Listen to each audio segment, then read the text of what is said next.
Para matagunan ang problema sa pabahay ng mga nasalanta ng Bagyong Yolanda, nagtayo muna ang DPWH ng mga bunkhouse bilang pasamantala nilang tirahan.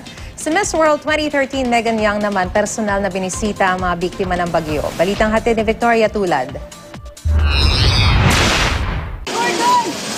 Sakay ng chopper dumating sa Tacloban, Leyte si Miss World 2013 Megan Young kasama ang mga taga-Philippine Red Cross. Dumiretso siya sa Redemptorist Church para kamustahin ang mga residenteng dito muna nanunuluyan.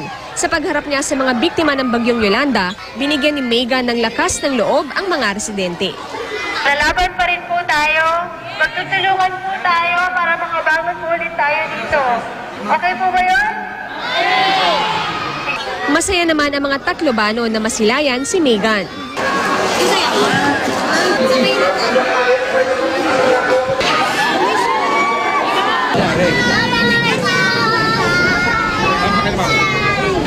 Binisita rin ni Megan ang field hospital ng Red Cross sa Basay, Samar, kung saan pinangunahan niya ang feeding program.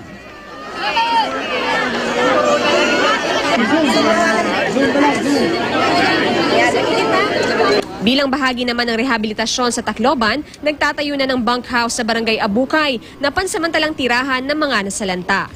8 raw ang balak itayo ng Department of Public Works and Highways o DPWH at lokal na pamahalaan. 24 na pamilya ang kasya sa isang bunkhouse. Tumangging humarap sa kamera ang ilang residenteng nakausap namin. Pero anila, nangangamba raw sila sa lokasyon ng bunkhouse dahil katabi ito ng bundok. Nakaligtas man daw sila sa unos, baka hindi naman daw sila makaligtas mula sa landslide. Ayon naman sa lokal na pamahalaan, walang dapat ipag-alala.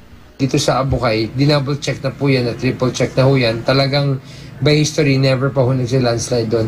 Victoria Tulad, GMA News.